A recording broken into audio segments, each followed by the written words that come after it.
Welcome on in, golf fans. It's your boy Gsluke, and we're here with our weekly live stream. We've got ourselves the PGA Championship, second biggest week of the year. First ever major championship I was able to see in person. I've got the hat on. It's old, it's crusty, it's been around for a while. But welcome on in. We've got ourselves a week with a ton of casuals. Should be a relatively large edge for DFS. Some props we can bet. Of course, the outright market, which for these major championships is such an intriguing just market in general, right? It's usually one of those top end players. Really looking forward to it. So welcome on into the chat, everyone. We're going to make sure you're ready to go out there, crush it for PGA DFS this week, and then hopefully over there for props and your outright betting too. So let's get ready. We got Paper down there. We got Clay with a few players that he's got an eye on. I have to say, already read your comment. You posted it before the stream started, and I like the way that you're thinking there, but we'll get back to that later. What's going on, James? We got Rob down there, who's on the Spieth train at 6% ownership. Yeah, I'll be there too. Billy Ho, Harry, the filthy animal English, second person to mention him. Yeah, I kind of like the play. We'll talk about it a little bit later, but this is a week to make your stand. So we'll start with that, right? If you really like Harris English this week, then play him 15-20% of your lineups. When you have a star-studded field up top, I think you're going to win GPPs. You're going to win your single entry contest with your 7-8K golfers this week. With some of the stands that you're making towards the middle of the board, up top, right? Everyone's capable of winning top fiving in this kind of event, right? That's why they're in the 9 and 10K range. But yeah, those guys kind of like a Harris English. I think that's where you're going to make most of your hay. So yeah, we'll definitely spend a lot of time in that middle tier. Weather looks like an absolutely miserable, yeah, especially Friday, Saturday. It's looking like it might be a little bit of carnage out there for rounds 2 and 3 and half decent conditions tomorrow. Yeah, it looks pretty decent tomorrow. I have to say, like sub 5 mile an hour wind, sustained winds. Wind gusts don't look like they're going to get over 10 miles an hour. So yeah, if there's going to be a day to take this place low to get to like 5-6 under par, I do think it's going to be tomorrow. But with that being said, perfect segue. I love what you're doing there, Mark. You're giving me the layup little segue here. Let's talk about the weather. It's probably the best starting place for this golf tournament because tomorrow, as you can see, it's actually gone a little bit worse based on the forecast that I'm looking at here. Single digits though, right? 6-7 miles an hour in terms of your sustained winds. The wind gusts now closer to like 8 to 10 miles an hour. Either way, it's not going to be a huge issue.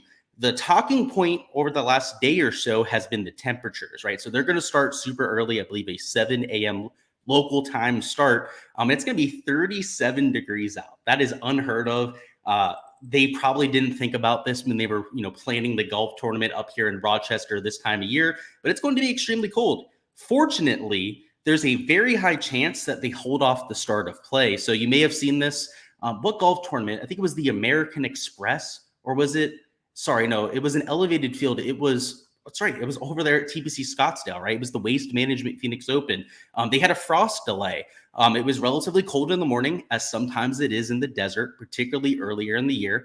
But you're going to get those same low temperatures in the morning with high humidity. You can see 62% humidity, 52% by 8 a.m. And it starts to dissipate by the time you get to 9, 10 a.m. local time. But they're going to have to wait until then to start play. If there's frost out there, if it's going to be that heavy coating that you get from time to time, they're not going to start play, right? They've set that precedent. They showed that at the Waste Management Phoenix Open. And apparently the tour officials, the tournament staff, are already trying to prepare for the possibility of not finishing play on Thursday. I've heard that from a few sources on Twitter that are actually part of the greenskeeping crew that were tweeting about it and said that there's a very, very high chance of there being that delay. So I saw a few people, it was mostly like a day and a half ago. It seems like most people have kind of reacted to it.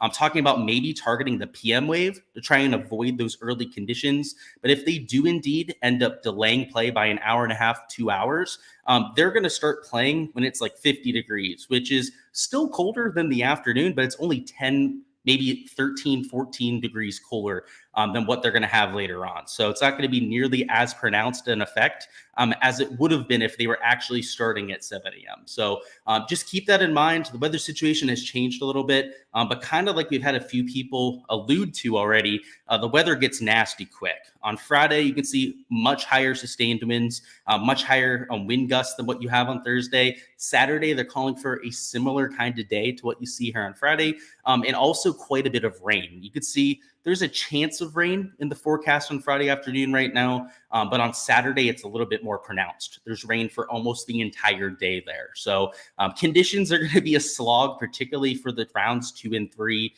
at an already difficult golf course, which I'm sure we'll touch on some of those difficulties extensively when we get to the prop section of this live stream.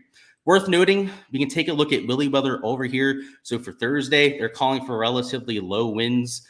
In the afternoon, you can see they have it getting a little bit higher, closer to like 5 to 7 miles an hour. But once again, close to ideal conditions, I would say, for those players out there. And then on Friday, once again, slightly higher winds. You can see in the morning, they're actually calling for slightly lower sustained winds, what they were over there on Windfinder, which is worth exploring because if they do have better conditions in the morning on Friday, and let's say there's no frost delay tomorrow, well, then that PM AM wave is looking like it might get some sort of advantage, right? But if there's the frost delay, if the sustained winds are in fact just as high as they will be for the rest of the afternoon, like they're calling over here on Windfinder, well, that advantage gets thrown out the window. So I don't think there's a definitive advantage to be had. I mean, a few weeks ago, it looked a lot more convincing than what we had here, and it got completely thrown back in our face, right? Guys like Scotty Scheffler, Jason Day were in the quote-unquote bad wave last week and absolutely smashed. So that's even with a pronounced edge, right? Where it was like pretty obvious that one wave was going to be getting the better conditions than the other, which is how it turned out last week, right? The guys that were in the AM PM wave did have the better conditions, but it didn't matter, right? It was a stroke, maybe 1.2 stroke difference, and those elite players were more than able to make up for it. So I would say be a little bit careful. If you're looking at the weather this week, you can try and take the AM PM wave in a few lineups. You can even take the PM AM wave if you want to in a few lineups. If just for shits and gigs, kind of hoping that maybe there's a thunderstorm that comes through. Maybe hoping that the weather forecast on Friday really changes and creates a sizable edge between the two waves. But as of right now, based on what I'm looking at here, it's nothing that I'm going to play. Even in my set of 150 or I'm playing 150 lineups in a large field GPP, I won't be stacking any.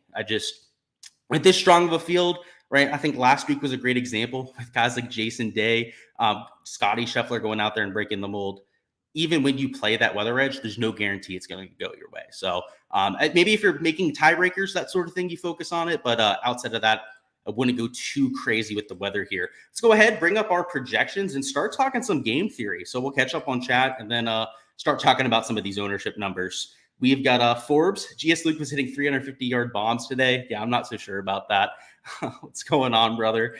Travis says, should there be a concern with Day not practicing? Yeah, I think so. I think anytime you have a player coming in off a win, it's slightly concerning, but especially when you haven't won for 5 years. So he talked about being exhausted. He talked about already being drained after last week.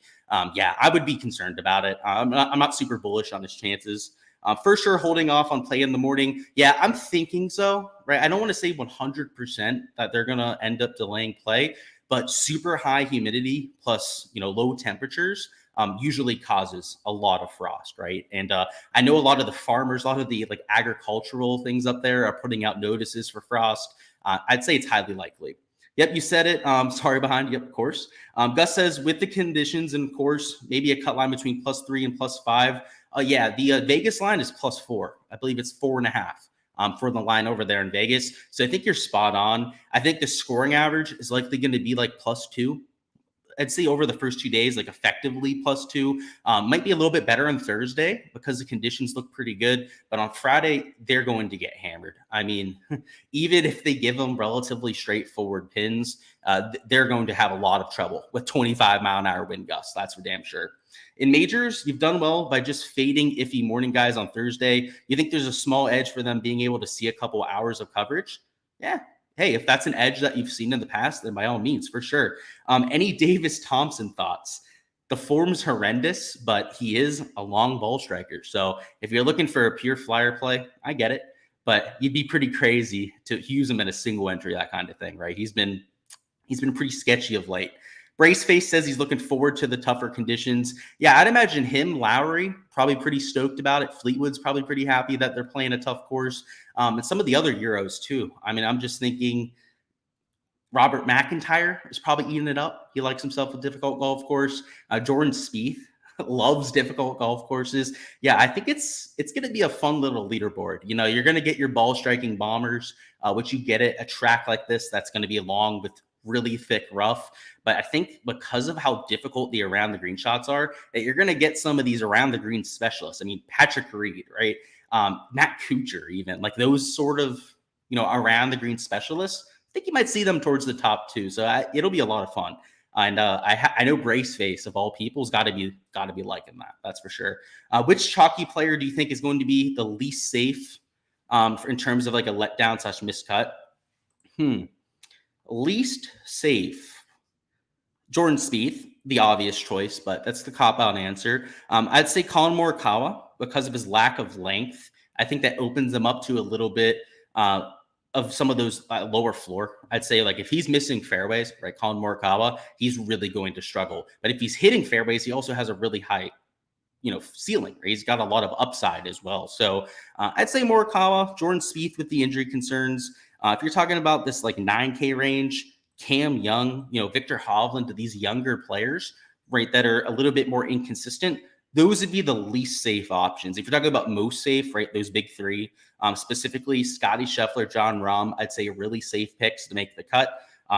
Patrick Cantlay, Xander, you know, even Brooks, I would throw into that sort of conversation, all relatively safe plays. I think the two things that are going to, you know, kind of screw you this week would be off the tee, right? Not hitting enough fairways or not hitting it far enough. And then it would be around the green play, right? Not being, you know, a stout player getting up and down. And that's kind of what I worry about with the Cam Young and Victor Hovland. Not so much, right, with Colin. It's more so the off the tee play. So yeah, good question. I like that. Joel Damon, under 36.5 holes played. Yeah, it's not a horrible prop. I'm not playing over there on Prize Picks anymore, so I haven't been posting any props for those. No House Advantage is a very similar board. Same thing with Underdog. But yeah, if I was looking at the holes played stuff, I'd look at some of those shorter hitters and fade them. And Joel Damon, because of some of the sketchy recent form, is probably an even better play for that. So yeah, I don't hate that at all. I think from the prop perspective, that makes a lot of sense.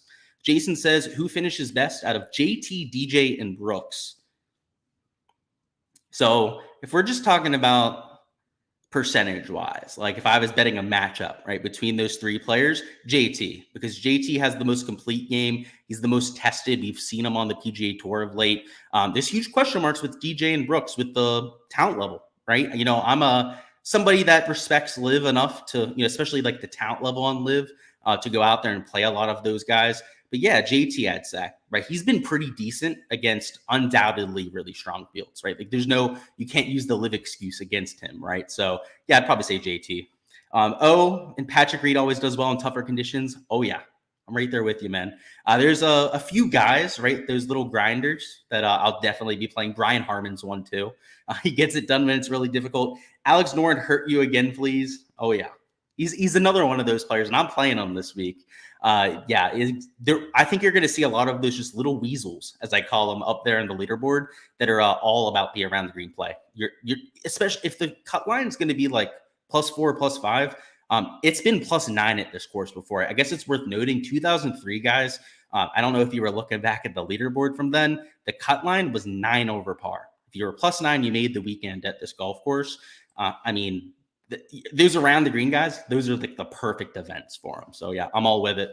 Let's talk some game theory. So we'll get back to chat here in a few minutes. If you have any questions, feel free to go ahead and fire those down in chat. But what I want to focus on right now is the ownership. And you can see the whole ownership tab is on here, nothing blacked out, and it's flat up top. There's not really any super mega chop, right? There's no 35% owned player, which makes sense for a field of this strength. You have all the best players in the world together, which is truly the case here, right? Elevated fields. I know we talk about having the best fields in golf.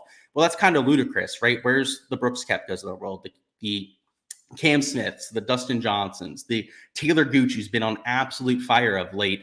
And when you have all of those really good players up top, ownership is going to be spread out. I mean, the highest owned player here you can see is what? Xander Schauffele, 19.6%.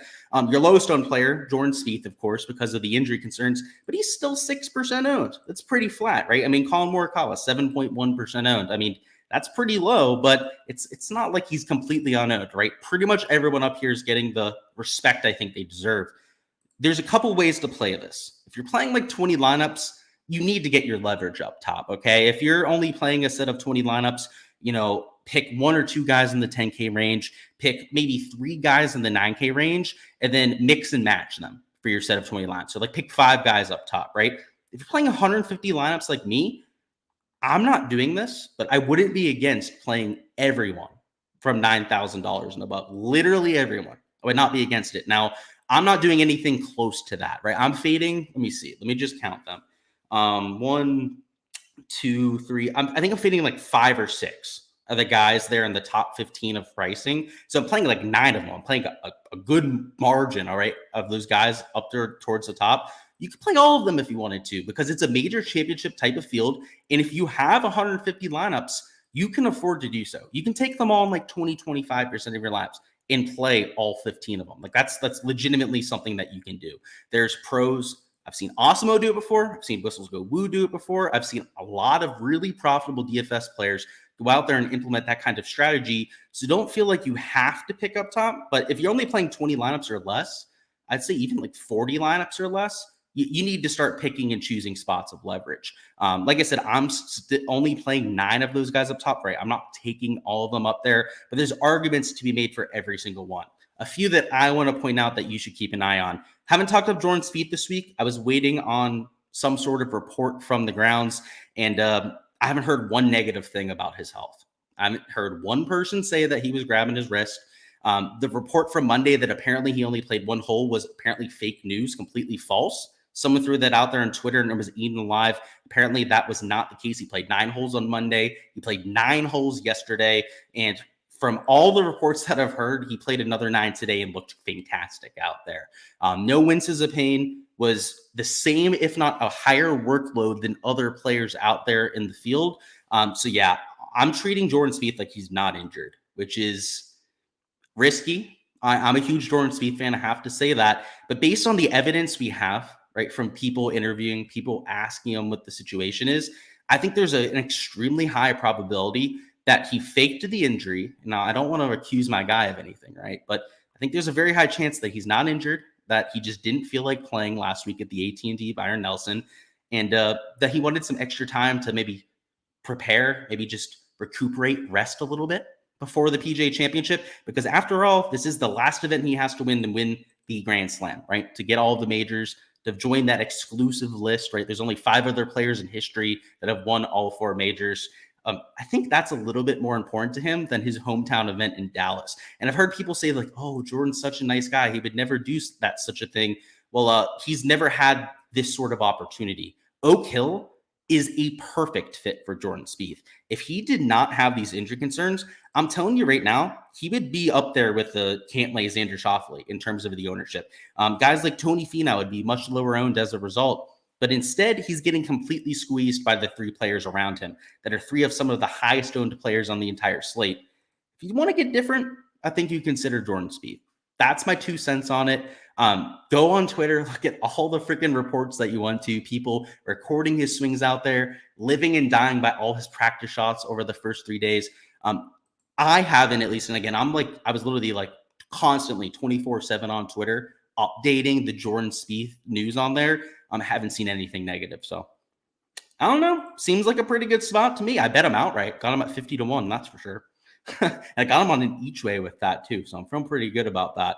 His number, by the way, went from 50-1. Now it's down to 40-1 and it's dropping. So I think a lot of people agree with me there. A few other things to note. Cam Smith, relatively low owned. Cam Young and Victor Hovland, surprisingly low owned compared to some of their peers around them. So believe it or not, if you want to get a low owned Cam Young or a low owned Victor Hovland, this might be the week to go out there and do so, right? Let's see, 13%, 16, what is it? 12.2, 13.8% on those 2, way lower than what we're used to. I do think that the ownership on Jason Day is trending down. He was closer to 15% owned in my first few runs of ownership, now closer to 12% because of the fact that he hasn't practiced. So I know we had a question about that before.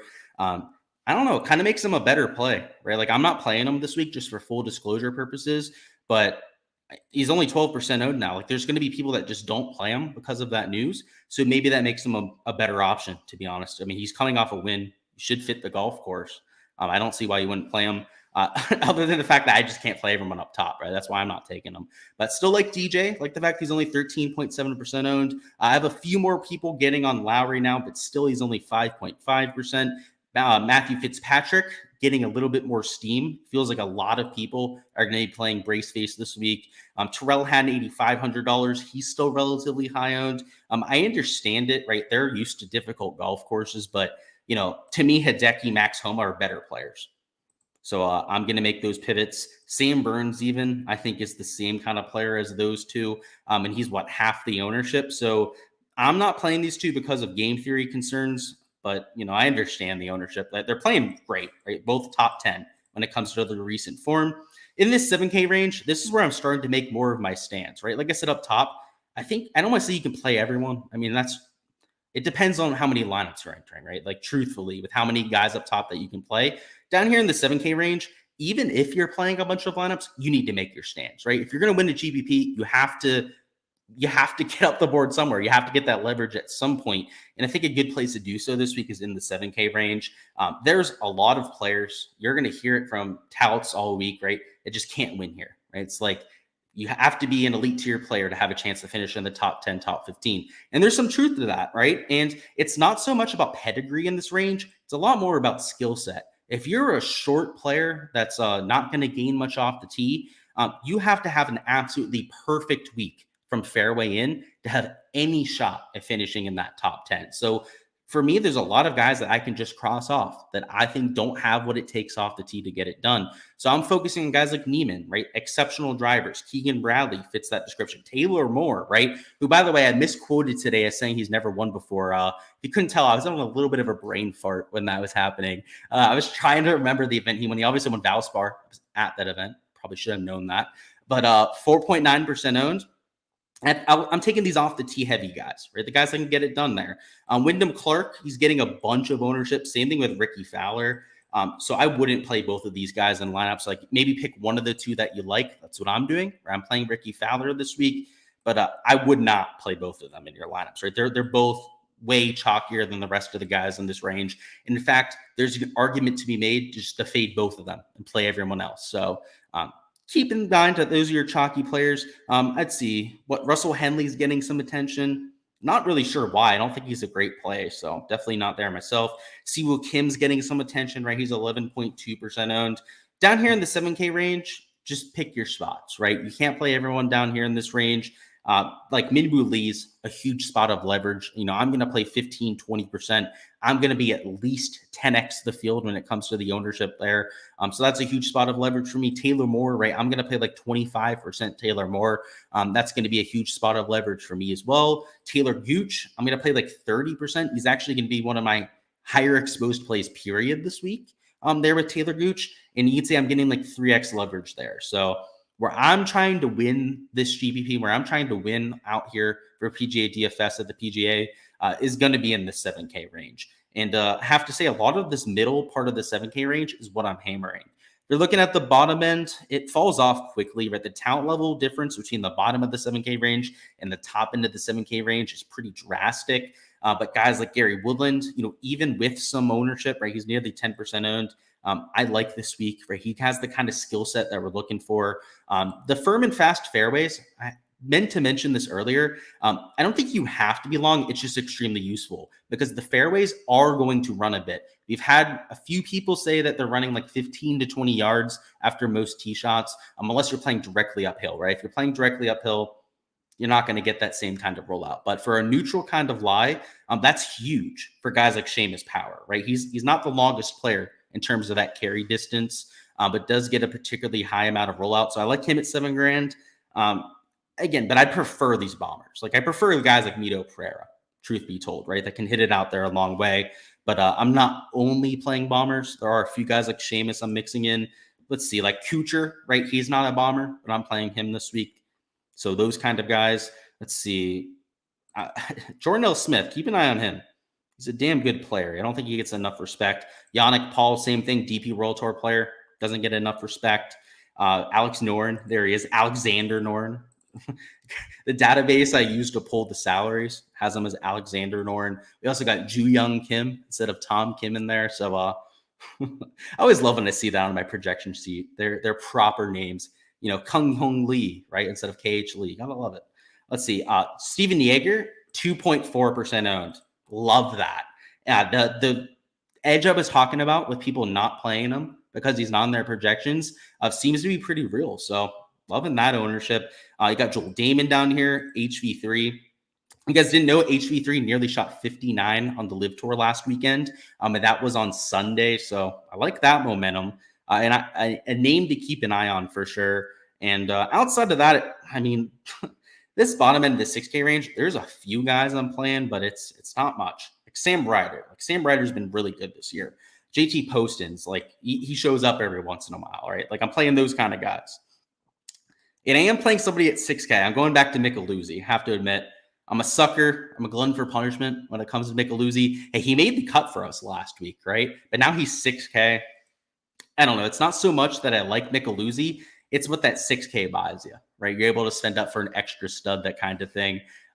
He has utility in that kind of fashion. Let's catch up on chat. We're going to bring up our lineup builder, and then afterwards, we're going to start talking about some props. So if you guys have anything for the DFS side, go ahead and fire on it right now. Let's bring up Draftkings and let's catch up on this chat. Where are we at?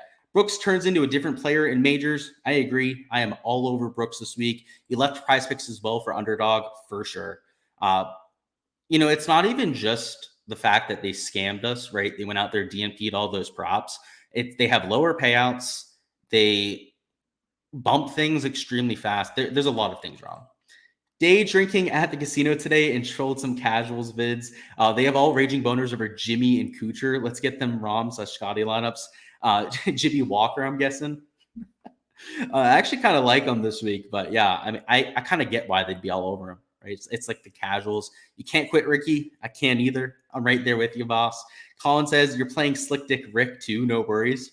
Yeah, we're all on him, right? He's even highly owned. Like I know he's just a ridiculously slapdick kind of play. I don't care.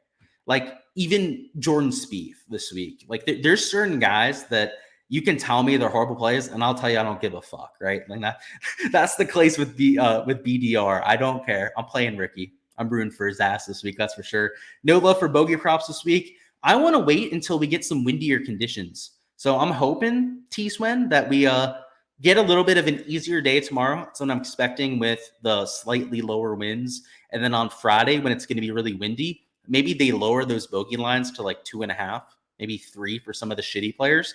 Then we absolutely smash them on it. So I'm kind of waiting for that. You'll back me on those T-Swens? Yeah, for sure. I know. I have to say, Swenny's all about those bogey props. He's always posting those. What's going on, Dinger, down there in chat? Outright, I bet all my core plays. So I ended up betting John Rahm, JT, Cantlay. Ended up betting, I hate to say that. I can't believe it. And I bet Dustin Johnson as well. Let's see. C. Kirk. I'm assuming you're meaning Kirk instead of Kick there. Fits, of course. If he can hit fairways, he does. So he's kind of along that, Joel Damon kind of build where he's got to hit a bunch of fairways to get it done, but definitely possible. Let's talk through a few lineup notes. So when we're building lineups, let's start with cash this week. In cash, I think you want to focus on taking bombers. And I think you want to try and be as balanced as you can with the salary. So I think starting with the Cantlay is not a horrible idea. I think as a second man in, I kind of like Sanjay M. I think he's extremely consistent, plays well at difficult courses. So I have no problems backing that up. Matty Fitz, Brace Face, right? He plays well at these kind of golf courses. I don't hate in a kind of cash lineup. And let's see. Let's go ahead and throw Wyndham Clark in there, right? He's playing beautiful golf, right? Just won at Quail Hollow, relatively difficult golf course. A lot of my fades, and I'm not fading Cantlay, right? But Sanjay, Fitz, and Wyndham, guys that I'm not playing this week, I think are great spots to get to in a cash lineup.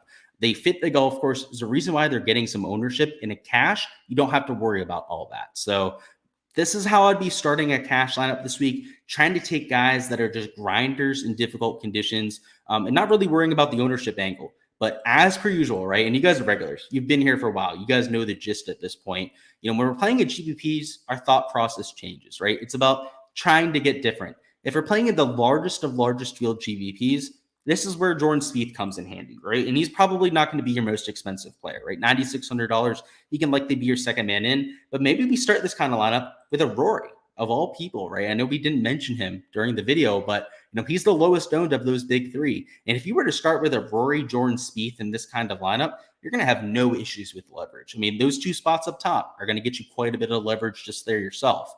So if we're taking a look at this 8K range, you can mix in a Tommy Fleetwood, right? He's kind of chalky at $8,000, but because of those two pivots, I have no issue getting there. You want to mix in, let's say, Ricky Fowler, right? We talked about him getting some ownership, right? I don't really care about that ownership either.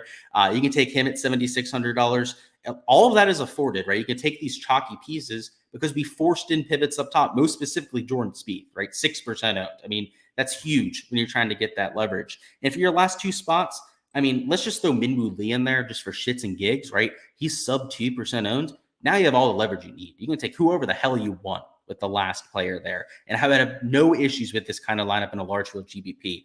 Next to no chance of it being duplicated, and you have plenty of leverage to move up the leaderboards as well. So, the thought process is a lot different. Maybe from the median projection standpoint, some of those lineups that we're putting together are lower projected than the ones that we'd put in for a cash lineup, for example. But you got to remember that those projections are just projections, right? They're not the law. They're not going to happen every single time, right? Golf's a volatile sport. What's more important for at least golf DFS, right, might not be the same thing for NBA, might not be the same thing for NFL that are more projection-based sports.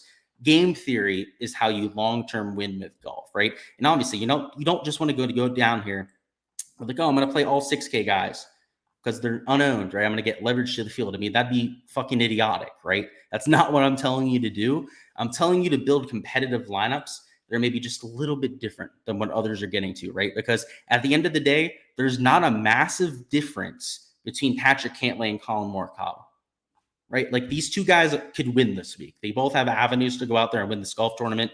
One is 3 times lower owned than the other. It's Colin Morikawa, right? So that's what I'm saying, right? Is maybe differentiate that way, right? I'm not telling you to go out there and only play 6K golfers. Let's wrap up these questions when it comes to DFS, and then we'll start talking about props here in a second. So we bring up our projections and get these questions answered for you.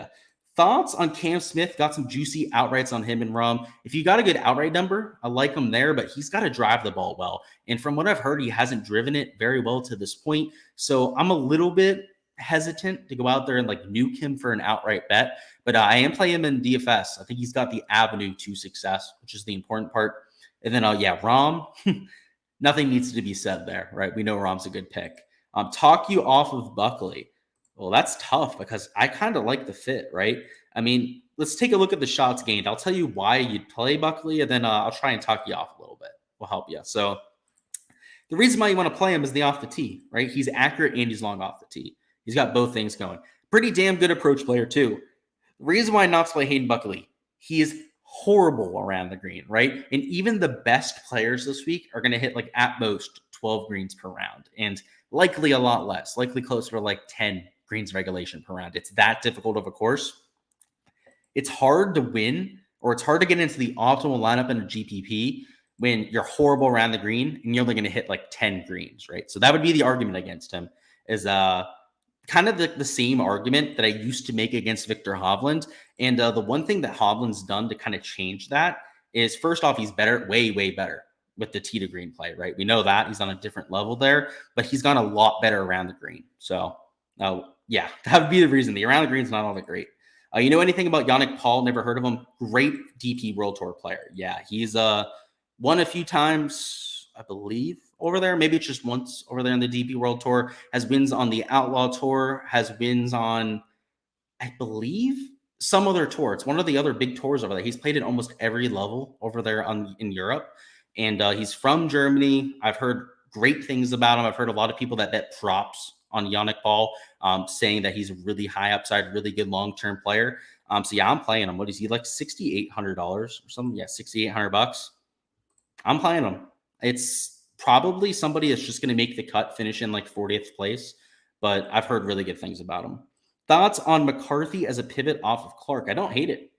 I mean, he doesn't fit the course, right? That's what most people would tell you, right? That McCarthy's not long enough to find success here. What's his price tag? $7,400. He's essentially unowned.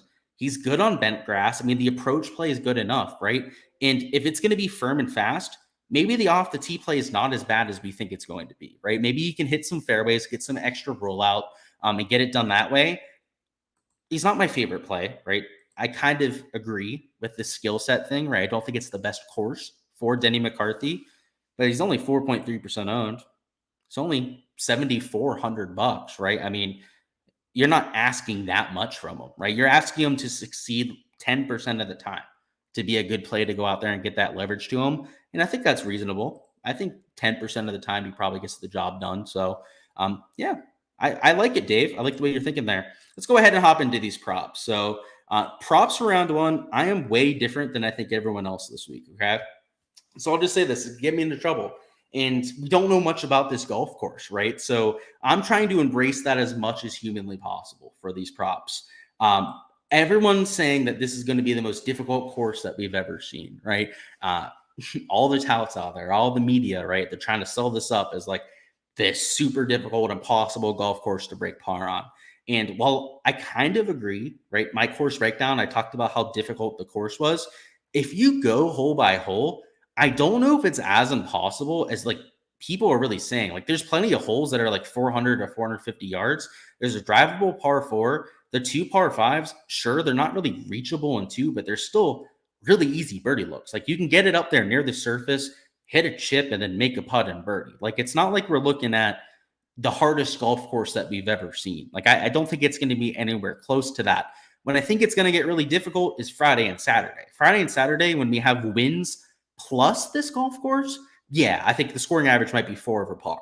Like that's reasonable on that kind of day. I'll remind you, the weather looks beautiful tomorrow. I mean, and there's going to be that frost delay, right? We've heard a lot of people talk about that. If it's going to be warm, like 50 degrees by 10 when they're teeing off, no winds, I'm not saying the scoring average is going to be under par. It certainly won't. It'll probably still be like a shot and a half, 2 shots over par. But if it's a shot and a half, 2 shots under par, almost every prop on here is a good thing for like the over for birdies or under on strokes. I don't know. I think there's a huge overreaction being had here. I think the props, I think the sports books, I think everyone is kind of sipping the Kool-Aid a little bit too much and expecting this course to be a lot harder than it's going to be in reality. So that's my take on it. It's happened before. We've seen these golf courses hyped up that they're going to be the most impossible course that you've ever seen. And then day one, there's like a bunch of guys at -4, -5. I mean, even Kiowa Island, Corey Connors went out there round one and shot -5. And that was in really windy conditions at Kiowa Island. So I've seen it happen before. I've fallen into that trap before of thinking that this is going to be so impossible. You got to bet overs, even like guys like Hovland that are over par. Like, no, these are world-class players in next to no wind on a 7,400 yard golf course. They can put as much rough out there as they want. They can make the greens, the around the green shots as difficult as they want. You're still going to have a bunch of these guys shoot under par in perfect conditions. That's my take on it. So I hammered the board for understrokes. And there's a few overs for birdies that took 2 at 3. Like JT was at 3, Homa was at 3, those sort of players. But I vehemently disagree with just about everyone else when it comes to props. And a lot of people I normally agree with that are taking a bunch of overs. It's just that I've seen this so much. I've been doing these props for so long, years at this point. I've been looking at them, and usually there's a huge overreaction. Like people want the course to be really hard, right? They really want to see that carnage. They want it to be a comically difficult course because it's better to watch, right? Especially for like a lot of golf hardcore fans, a lot of golf purists. I can't remember the last time that the course was set up unfairly, where they were like, okay, this is ridiculous. Like the last one I can think of was Winged Foot. And Winged Foot has always been that way, right? It's not like out of nowhere, Winged Foot was super difficult. Like, I don't know. I think that people are overreacting a bit. So whether it's like an under for Jon Rahm at 69 strokes, it's like unders for guys at 70 for like Rory and Cantlay. Like this whole board, in my opinion, is priced too difficult. at least for tomorrow, right? When we're going to get these ideal conditions. So that's my take on it. Over here on No House Advantage, it's the same kind of thing. There's a bunch of guys for strokes that I'm taking. Let's see if they're still up here. Yeah, like Sam Burns at 71.5 strokes. Tom Kim is at 71.5 strokes on here. I already bet them, so I'm not going to go out there and do so again. But they could shoot 1 over par and hit for us, right? I mean, if the scoring average is going to be 1.5 over par, which is kind of like what I'm projecting for this one, maybe 2 shots over par, guys like Burns and Tom Kim that are way better than your average player, you'd expect to shoot at worst like 71, right? Like they're going to outperform a majority of that field. So it's just, that's the way that I'm taking it. I told my Patreon peeps to kind of play everything lightly, right? It's the first round. We don't know for certain that this is going to be the case. Like I like this Homa under. Where's the Phil Mickelson strokes? Because they disrespected my boy Phil. They might not even have him up anymore. Oh, they bumped him down. They had him at 73.5 strokes, guys. 73.5. Now he's at 72 strokes. So they bumped him down an entire stroke. But yeah, I think there was a huge overreaction had here. And we'll see, right? If that's the case, then I'm going to be on almost on all these unders, and it's probably going to pay off. I'm going to feel pretty good about it. So yeah, for the ones on stream here, let's do the Rory can't lay unders. I loved those 2 props. And let's do the Homa under 71 and the Rahm under 69. Rahm, right, if I'm going to take anyone to shoot under par tomorrow, it's Jon Rahm. I mean, he fits the golf course to a T. Going off early, hopefully after a little bit of a frost delay. We'll likely start his round around like 10 a.m., 10:30 a.m. when it's all warmed up. That's the way that I'm tackling the boards. And by the way, if you're playing Prize Picks, if you're on my Patreon and whatnot, I refuse to play anything over here. This money's on my account. I should probably just take it out at this point. Play the same things on No House Advantage. It's the same board. So if you're on the Patreon, right, you insist on playing on Prize Picks, just play all the stuff I did No House Advantage. It's the same board. You get lower payouts though, right? Right, look at this. You get 3.2x. We're doing the 2 over here, right? Let's see. If we did Homa and Rahm strokes, right? Let's find Homa. Is Homa at 71? He should be. Yeah. So like if we did the same exact slip, right, you'd only get paid 3x, right? Whereas over here, No House Advantage, that would be 3.2x. So that's just, hey, in my opinion, it's not just the fact that I hate Prize Picks.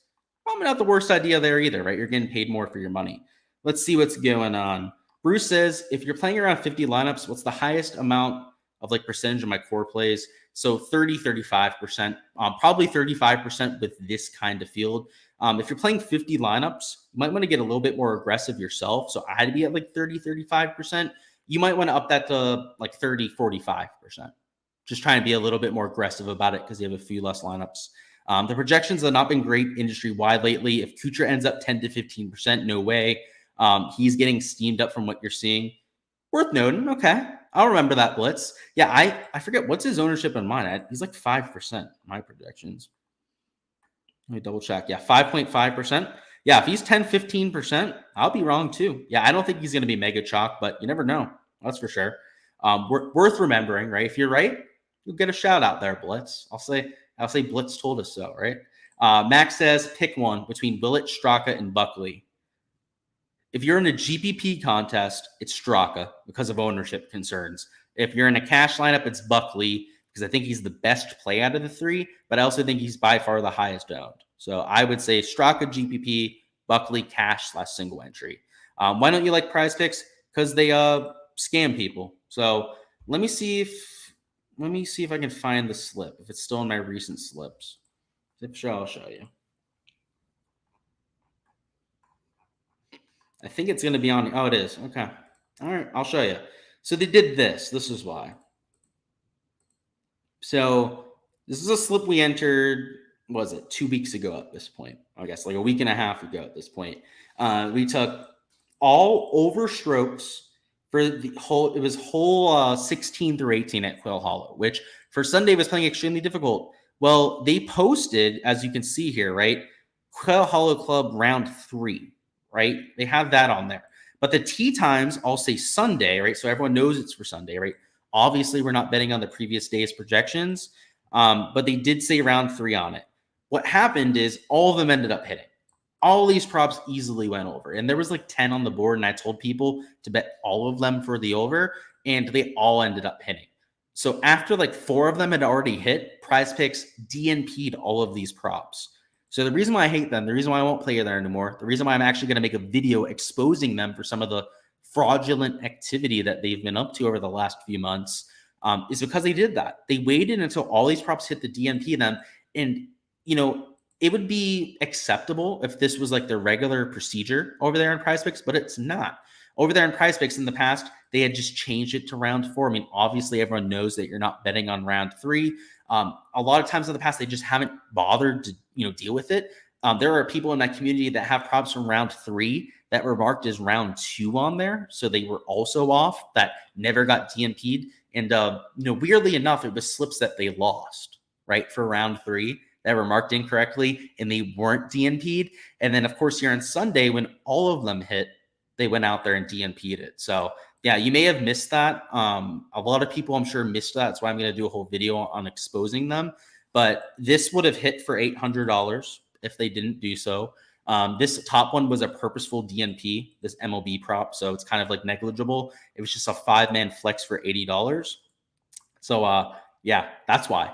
Because if you go out there and you're going to win money against them, they're going to find any way possible to DNP you, to go out there and lose your money. So, and I think the funniest part was that they waited until like all of them hit to go out there and DNP it, right? It's not like they DNP'd them when they noticed it in the morning. So just fraudulent activity, in my opinion.